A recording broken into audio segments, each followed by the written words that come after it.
Peace, peace, peace to the family. Peace. Welcome to Pathway to Wellness. Yes, and today we are discussing intermittent fasting. Now, what is intermittent fasting, family? The last class we spoke about circadian rhythm, right? So hopefully, you took all your notes there and you got all that down. But we're going to speak about intermittent fasting today. We also spoke about fasting in the last video as well, but we didn't really break it down like how we're going to break it down in this video. So let me pull up a slide for you guys so you guys can see everything in front of you, right? Boom. So here we go. And let me make sure you can still see us. Yeah, we're right over here. All right. Pathway to Wellness, intermittent fasting. Now, what is intermittent fasting? All right, so it's breaking it down like the circadian rhythm. One thing before 12 p.m., something happening between 12 and 8 p.m., and something else happening after 8 p.m., right?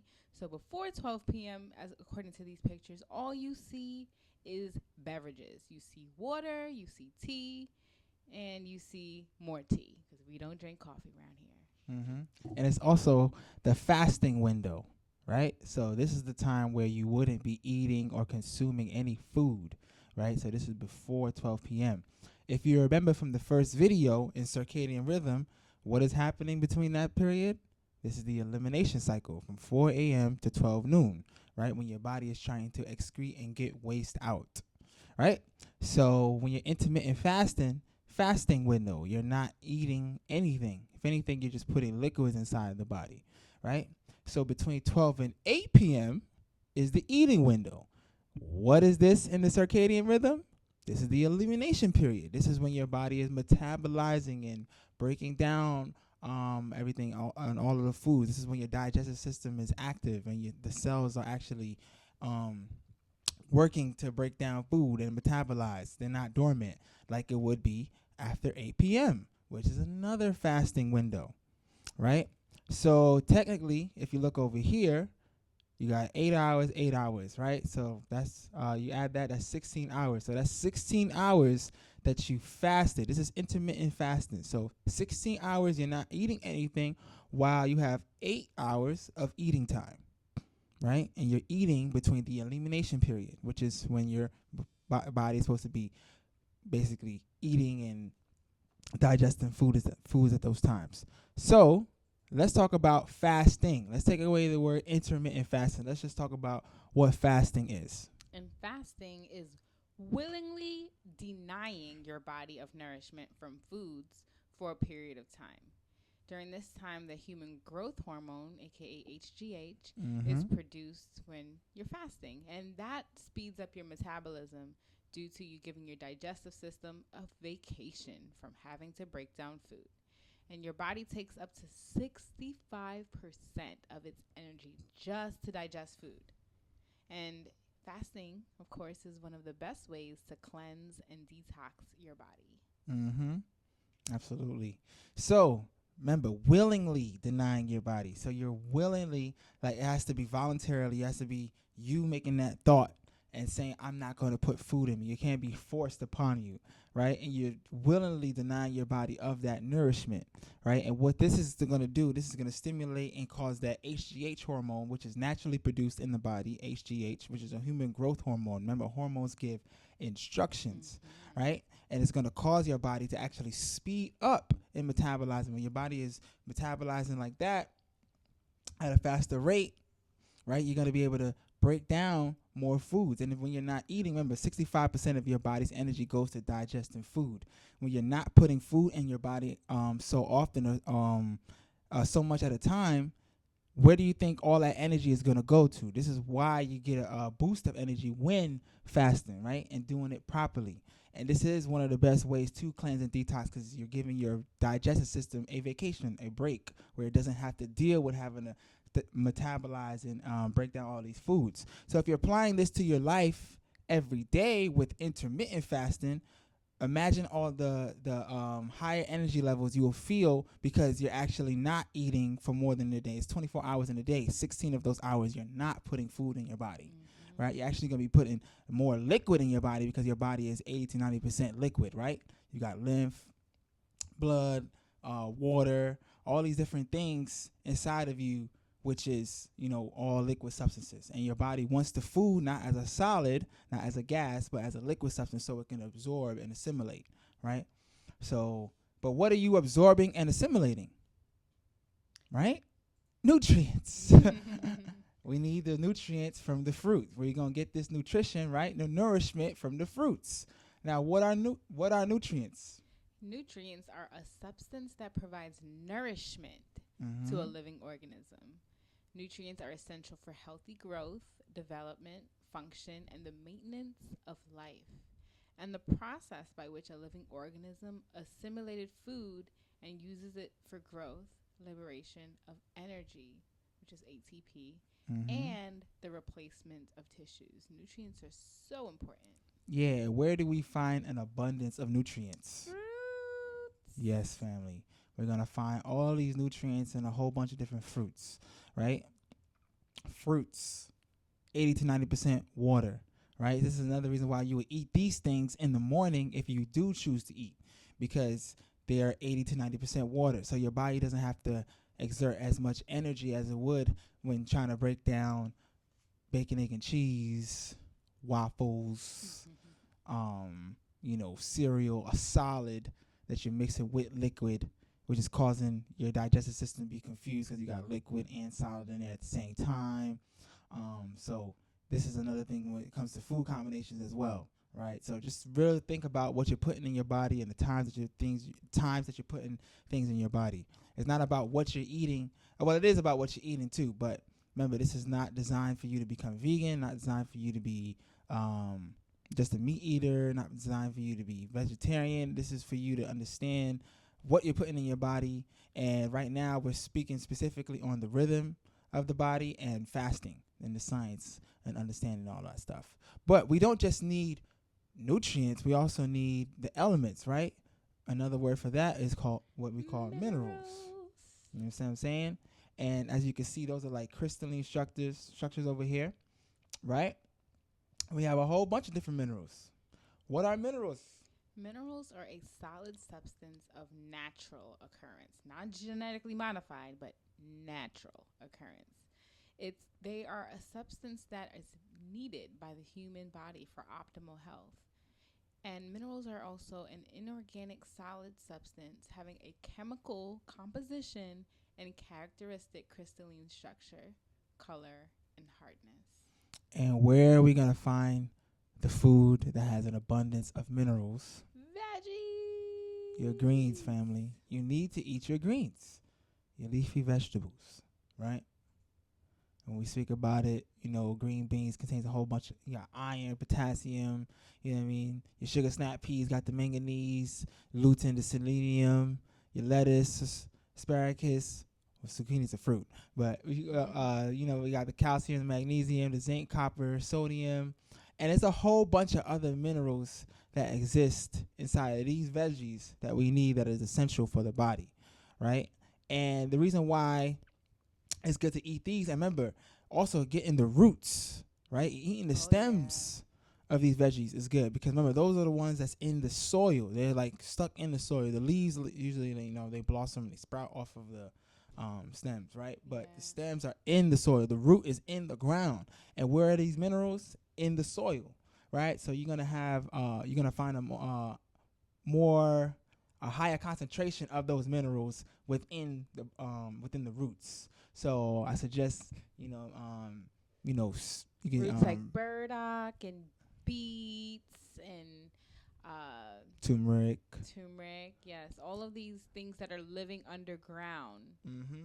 And you can boil it in water, however you want to use it. You know what I mean? Make it as a tea, put it in your food, but it's needed and essential to get in all those minerals, right? And we also, what we get from the fruits, right, is glucose, which is the natural blood sugar. The chemical makeup of that is CHO, right? Carbon, hydrogen, and oxygen. Carbon, carbohydrogen, right? Oxygen, H2O. So that is what you're going to call a carbohydrate. What Yes. are carbohydrates? Carbohydrates provide the human body with glucose, which, again, like you just said, it's the natural blood sugar. It's So not sucrose, not sucrose, fructose. not fructose, not high fructose corn syrup, not galactose, not lactose, none of these glucose. Yes. Glucose is then converted into energy. That's the one that we need because it transforms into energy and it's used to support bodily functions and physical activities.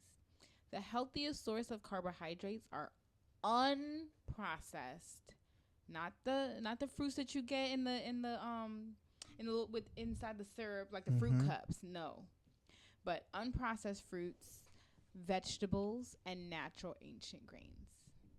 Refined carbohydrates is what's found in the white bread, the wheat bread, the white flour, the white sugar, the pastries like the honey buns, sodas like ginger ale and other highly processed and refined foods. Yeah, you want to stay away from refined carbohydrates, family, like white sugar, which is also classified as a drug. Let's talk about white sugar. White sugar is sweet, delicious, good tasting, and dangerous. Concentrated sweetener.